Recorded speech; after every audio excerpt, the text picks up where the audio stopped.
Welcome to Spill the Beans. Today I'm sitting down with my boy Trevor B. West, who is an absolute rock star. He's a member of Legacy Family. He actually MCs all of our events at our Legacy Family Summits and is one of the best communicators that I've ever met. He does such a fantastic job. We asked him to put a course together about communication for Legacy Wealth Academy. So, by the way, if you're not a part of Legacy Wealth Academy, definitely check that out. We'll put the link in the show notes. But I'm excited to sit down with Trevor and understand the art and the mastery that he's learned in the communication space and be able to convey some of that value to you guys. Let's go sit down with Trevor.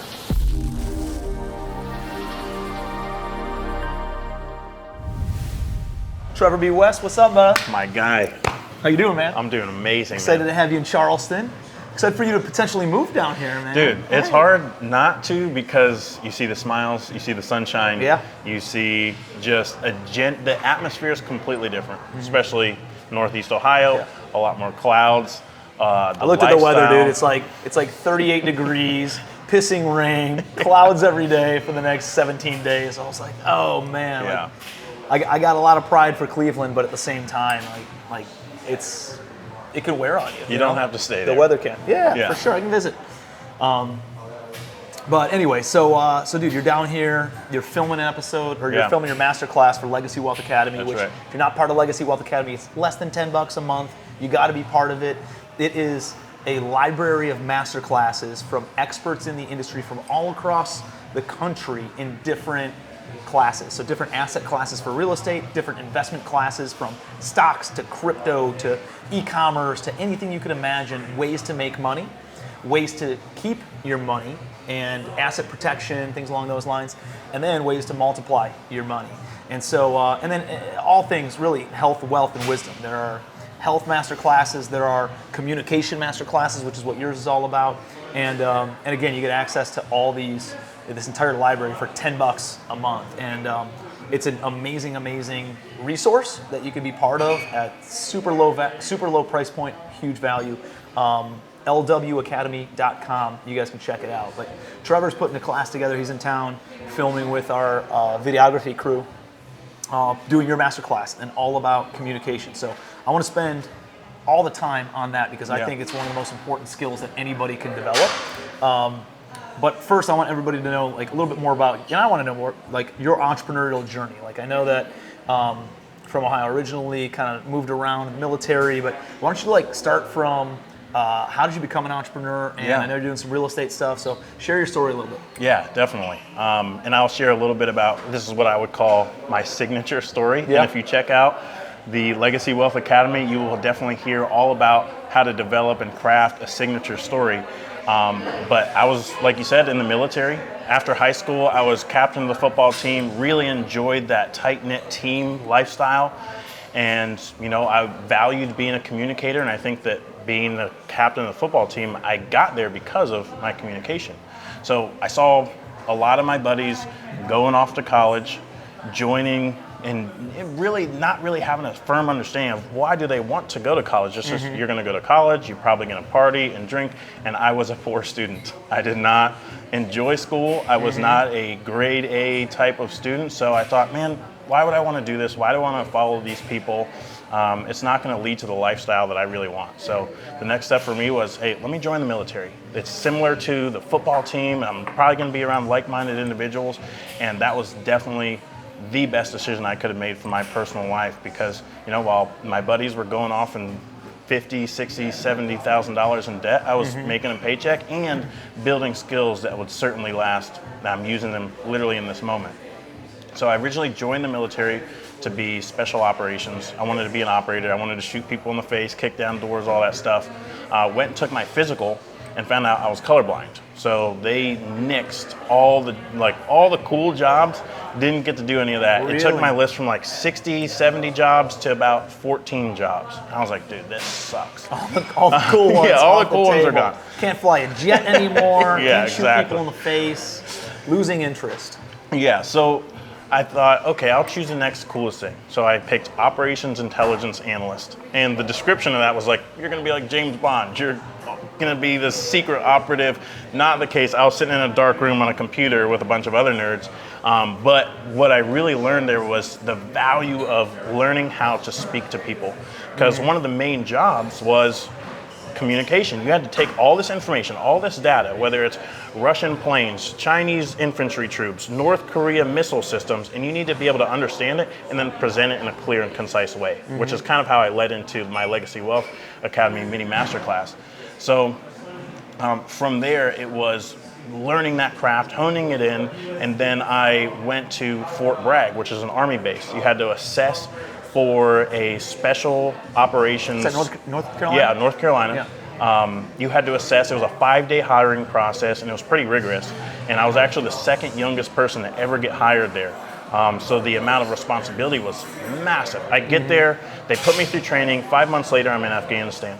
And that was the most formative 4 months of my entire life. I show up, I have no idea what I'm doing. There was nobody to get me onto the base, so I had to literally sneak into this base in a vehicle, and I just showed up in the CIA headquarters of Afghanistan. And they were like, how did you get in here? They're like, I just found a way. And it was absolutely insane. Nobody knew that we were there. It was just a unique opportunity. 99.99% of the military will never experience the things that we experienced in Afghanistan, because I was working with CIA, FBI, SEAL Team 6, like Army Rangers, those types of individuals, and I was their intelligence analyst. I was the only one. And like as a 22-year-old dude, you're like, wow, the amount of responsibility, the amount of growth that we went through, working 18, 20 hours every single day. And how long were you there? 4 months. 4 months. So 18, 20 hours, sometimes less. We would go to sleep, and sometimes 30 minutes later, we would get a call, hey, come back in, we got some targets. We're gonna go after, we're gonna pursue them. So my job there was to find bad guys. So I would be like, I need to know who you are, what you do, who your friends are, where you sleep, where you wake up, what do you do on a Thursday, what kind of weapons do you use, what is it like to get down there? And that was just, dude, incredible experience. Some of the best times and some of the worst times. Yeah. And then while I was at that unit, so I was there for 4 years, and I was living the military lifestyle. You know, I had a bunch of buddies. We were living in the same house, drinking every weekend, partying, living paycheck to paycheck, and we joined the rugby team. And I joined the rugby team, had an awesome time, obviously dominating the other men on the rugby pitch, until one day I got dominated. Some gargantuan of a human being snapped my leg. And you broke your leg? I broke my leg. It was hanging like a piece of meat on a meat hook. It was disgusting. However, best thing that ever happened to me, because it put me on the couch. And a blessing that all of my roommates deployed at that same time. So it was really, for the first time, and if you know me, I'm an extroverted guy. I love being around people. For the first time in years, I was alone. For the first time in years, I had some time with my own thoughts. All I had was my TV, Netflix account, my wheelchair, and some Percocets. And dude, after burning through about 80 hours of Netflix, you start to lose your concept of reality. You're like, oh my God, what am I doing with my life? Like, I had no plan, no direction. I was just coasting, man, a bag in the wind. So I gotta take action. So I thought, okay, the people around me, they're successful because they went and got their education. Let me do that. So I went and took a one-off math course, and I'm doing Pythagorean theorem for the first time in like 8 years. I'm like, this sucks. So This is through the military? This is through the military, yeah. So I get to the final exam. They want to proctor it. I had been cheating the entire time. I'm like, there's no way I'm passing this. So I quit. And I thought, okay, if the next 4 years or anything like that, I'm good. So I thought, if I can manage my money, I'll be successful anywhere. So I went and bought a ton of books. Think and Grow Rich, A Simple Path to Wealth, The Richest Man in Babylon, Rich Dad, Poor Dad. And when I read Rich Dad, Poor Dad, boom, changed it. Exactly what I needed to fill that void, and it was real estate. I had realized I was an idiot, and what we were talking about earlier, my personal development was shaped through that as well. Yep. But also I realized I can create with my own two hands anything. And it was real estate was going to be my start. So from there, I wanted to avoid the analysis paralysis. I went and bought the books. I watched the YouTube videos. I took the course, and then I said, it's time to take action. I bought a 3-unit building. and then I bought a 2-unit building, and then I ran out of money. So I partnered with my now business partner, Skylar Johnson, who's also in Legacy Wealth. Yep. And we scaled up our multifamily, and we have about 18 units that we own solely together, and we're partnered on a 40-unit hotel syndication, actually. I love it, man. Yeah. I love it. So what was it about the communication side of things that you realized because you've done an amazing job. Trevor, just so you guys know, as part of our mastermind, we've brought in outside MCs and people to come in and speak at our mastermind summits, these big summits with 250 people there and all of our mastermind members. And we're like, you know what? We want somebody who's fits the culture, right? Knows everybody and like part of the family, right? Like our mastermind's called Legacy Family for a reason. And it was like a unanimous decision. Everybody's like, it needs to be Trevor. Trevor's got such good energy and such good charisma. He's always smiling and he knows how to make people feel good. He gets people jazzed up and energized. And because of his ability to communicate, right? And so Trevor now is the MC at all of our events. And he's taken that to a point of now you're emceeing some other events too, right? That's right. And teaching classes on communication. So let's pivot a little bit. Like, how have some of those life experiences been able to set you up for where you are today in the communication? Like, what was it about communication that you're like, this is my calling, or this is an important skill set that I need to keep on honing in on in order to develop because it opens up more doors? Yeah, definitely, dude. So when I was in high school, even though I wasn't a good student, I was a decent writer. Like, I really liked putting stories together, and my high school English teacher really encouraged me, hey, you need to be doing things like this. You need to be an author. You need to be writing. And so I understood that was something that I enjoyed. And then when I joined the military, I went down to a hole-in-the-wall city down in Texas for my training. And it was a gauntlet of just you learn, you present, you learn, you present, you learn, you present, over and over and over. Does everybody go through that when they go through the military? No, just intelligence analysts. Got it. Because we are the ones who go out, this is the data, I need to present it to the commander in a way that is clear, concise, and he can make a decision based on the information presented. Clear, concise. Is that I've heard you say that a couple times. Yeah. Are there any components, keywords, like, well, I want to dive into those too, but like, what would you say are the most important variables in communication? It's exactly that. It's clear and concise. Clear and concise. And what I talked about in my define course, both of those. Define how you can keep your communication both clear and how you can make it concise. That's right. There's that famous saying, the guy who wrote a letter, I can't remember exactly who it was, but he said, hey, I'm sorry that this letter is so long. If I had more time, I would have made it shorter. Right? So preparation is the key here. Practicing is the key here. How do I communicate, and what is it that I'm communicating about? What's my purpose? And how can I consolidate that into as little words as possible? So I want to be clear. When I'm talking to somebody, I need to know that you're receiving that. And that's why the one-on-one communication is so big. We can get a lot of information right here, especially, being on social media. For those watching, that's how I really started to hone in on that. Even after the military, is because I'm always recording videos of myself speaking. I can see the things that I'm doing. I can see the little things that you might not necessarily notice, but I notice. Or I can take my phone and I can just listen to myself. What does that sound like? Am I speaking clearly, right? So that's where the clarity comes from. And concise is just, I've said this so many times, I can say it in a way to get my point across in as few words as possible. Because we only have so much that we can possibly receive. It's called the elusive 600, right? Because we can speak at about 150 words per minute. That's about average, 150 to 200.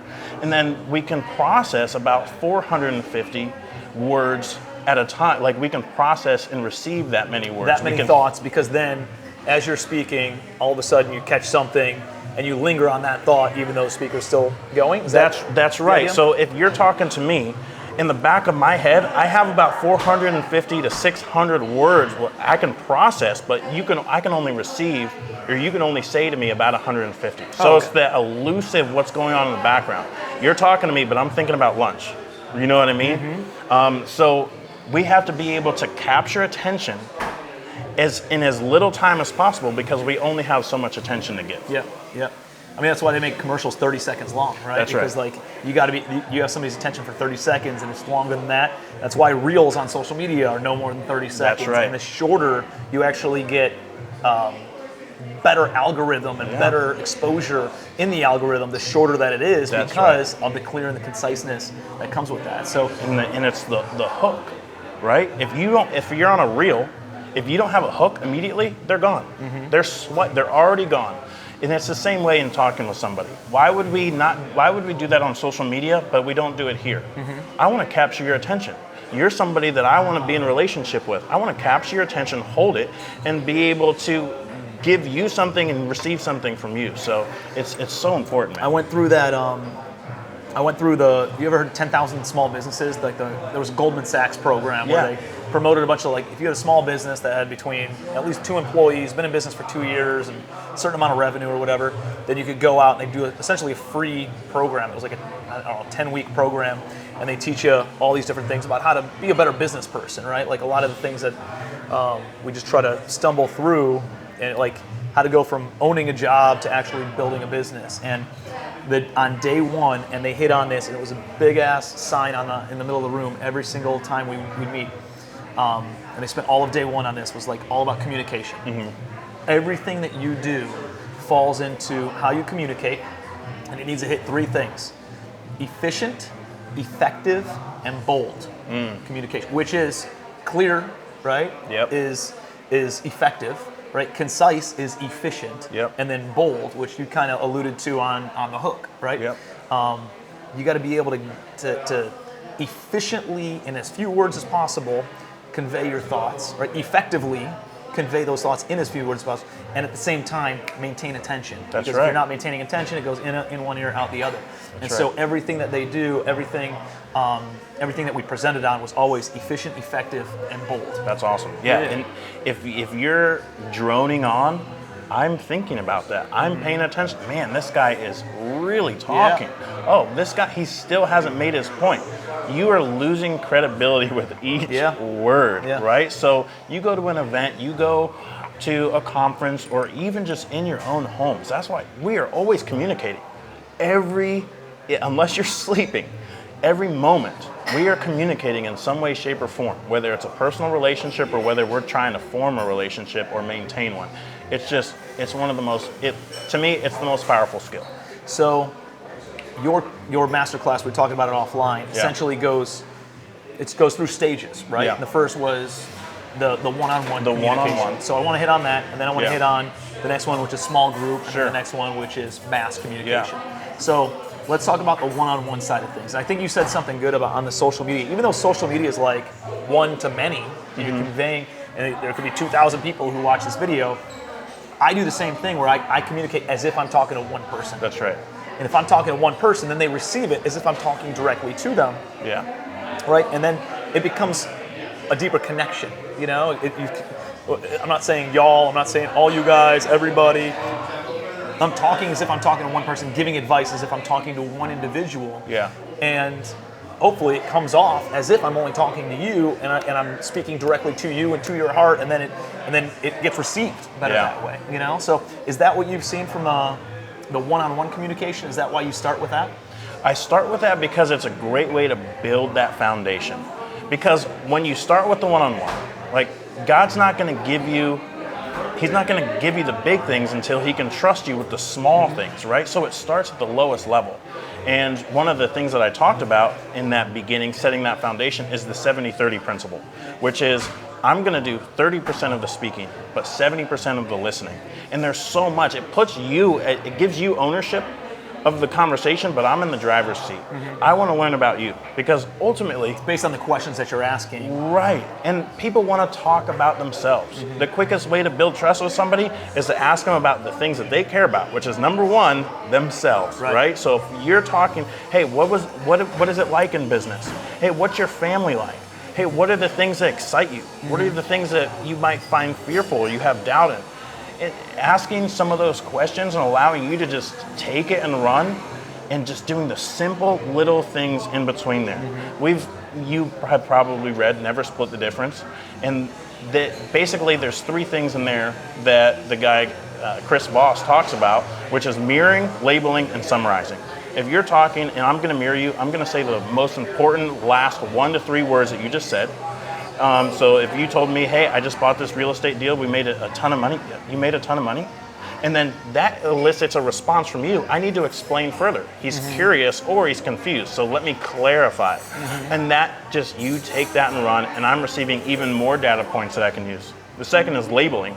So you just sold that big property and you're excited about it. It seems like you put a lot of hard work into that, or it sounds like this was a really big effort for your team. Dude, that is, you're gonna go with that. You're like, he's paying attention now, he's curious. And then summarizing. I'm gonna wrap up in a nice little bow all the things that you just told me. And even though you're doing the majority of the talking, I'm in the driver's seat and you're looking at me like, wow, this guy really is, he's such a good conversationalist because I've talked about myself. We built that so much trust in that little bit of time. Big time, man. So like a lot of what you're saying, it reminds me of How to Win Friends and Influence People. Oh, definitely. Which was one of the most impactful books I've ever read in my entire life. Of just being a great conversationalist is by being a great listener and showing genuine interest in what the person's talking about. That's right. You know, and like you said, mirroring, right? Mirroring is, you're sitting like this with your hands folded. I'm sitting like this. If I sit like this, or if you move back and sit like this, then I'm going to sit like this too, and just converse, because that makes them, they're obviously comfortable sitting in a certain way or acting a certain way or posturing in a certain way. And if you mirror that, it makes them feel more comfortable seeing that as well. But I think the important part is showing genuine interest, right? Yeah, that's right. Not just controlling the conversation and asking questions from a surface level. I think people can kind of see through that, but if you show genuine interest like that, it's really cool, and you're actually fascinated by that. That's what really, I think, makes a great connection. So when you're talking to somebody and you're asking them questions, or how about this? That's easy when you're in person. It's you and me talking. How do you do that when you're talking on social media, and you're responsible for doing the talking? That's right. So what I do is smiling at the camera, right? Just like I'm talking to you. I'm looking at the camera, I'm smiling, I'm nodding, I'm doing all the things. I'm talking to a person, even though it's me on the screen and I'm looking at myself, or if you have a standalone camera. It's easy to mirror yourself when you're looking in a mirror, right? You can't necessarily do the mirroring or the labeling, but what you can do is just look at people and talk with them and share a story. A lot of what I talked about in the course was the art of storytelling. We connect with stories. I mean, look at Jesus Christ. He was the most impactful person who has ever lived. And how did he speak? He spoke in parables, aka stories. Something that I can connect a part of myself with something that you've gone through, something that you've experienced. Take me on that journey. That's what we do on social media. I want to take you through a journey. I'm going to get you hooked in. I'm going to use my hook. I'm going to speak clearly and concisely. But even more importantly, we are going to go on a journey together. What would you say are the most important components of storytelling? Most important as what is that? What are the boxes to check? If I'm going to go tell a story, how do I open? How do I give the meat and potatoes of it? How do I close it up? Yeah, it's, again, we talked about your own personal story. So one of the tips and tricks that I gave was, we all have different things, whether good things, bad things that have happened in life, failures and accomplishments that have happened in life. Get out a piece of paper and write down as many things as you can possibly come to mind. Hey, I got this thing, I went through this and it was tough, or this was really hard, or I achieved this. And then you'll start to build a reservoir of stories that you can pull from, things that you haven't thought about in years, right? And then you take that and I'm gonna tell this story. And it's easy to tell it because it's your life, right? You're not putting on for anybody. So you wanna have an introduction, right? And the introduction is where you introduce the characters, but that's also your hook. I want the person who's my audience, whether it's an audience of 1 or an audience of 100, to be involved in this story with me. I want to hook their attention. And then you have a complication. So we're going to introduce the biggest problem of this story, the big monster, the big dragon. And it doesn't have to be a big grandiose story. It could be, I was walking down to the bus stop and something happened, right? So what is that complication? What is that problem that needs to be solved? And then you get to your climax. the series of events that solve whatever that big problem was, and then a denouement, if you want, which is basically the tying of loose ends. Recap, yeah. Yeah, the solving of that biggest issue solved all of these other issues, and then you close out. Closing out or your conclusion can be as simple as, this is the moral of the story. This is why I told you the story. Yep.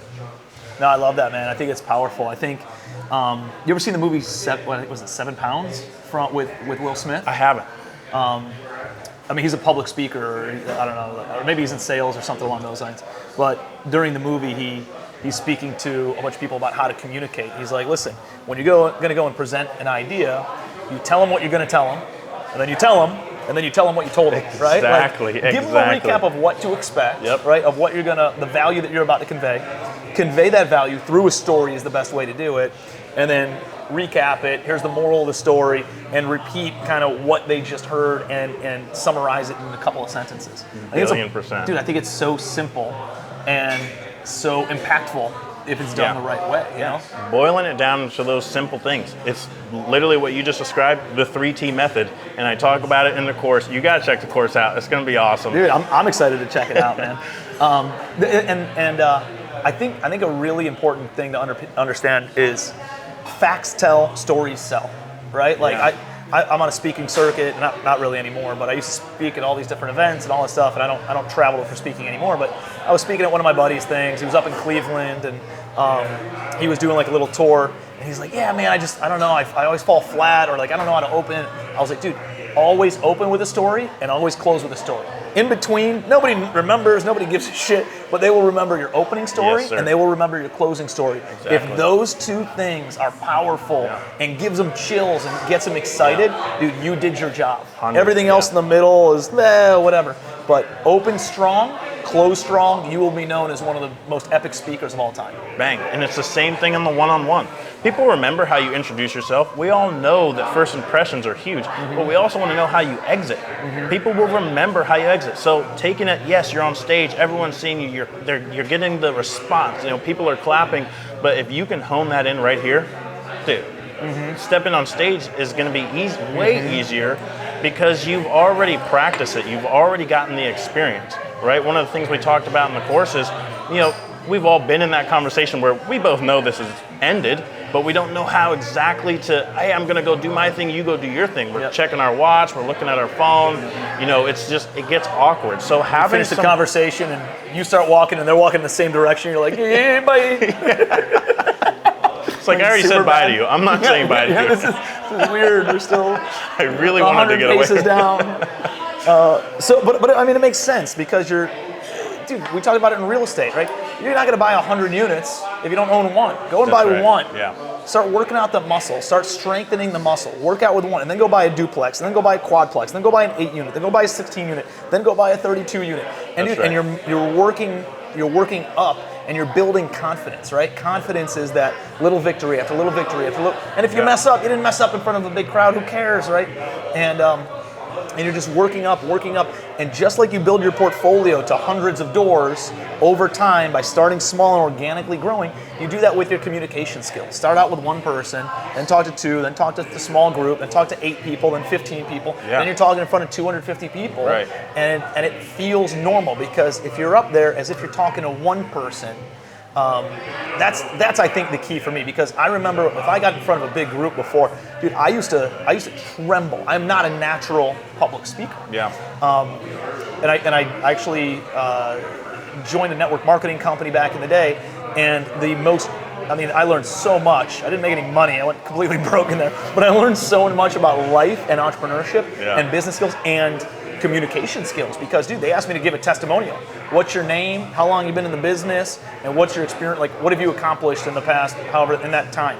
And I remember the first time I was talking in front of like 20 people, and I was like this, and I couldn't convey my thoughts, and I was sweating profusely. My face turned all red, and I just did it again, and I did it again, and I did it again.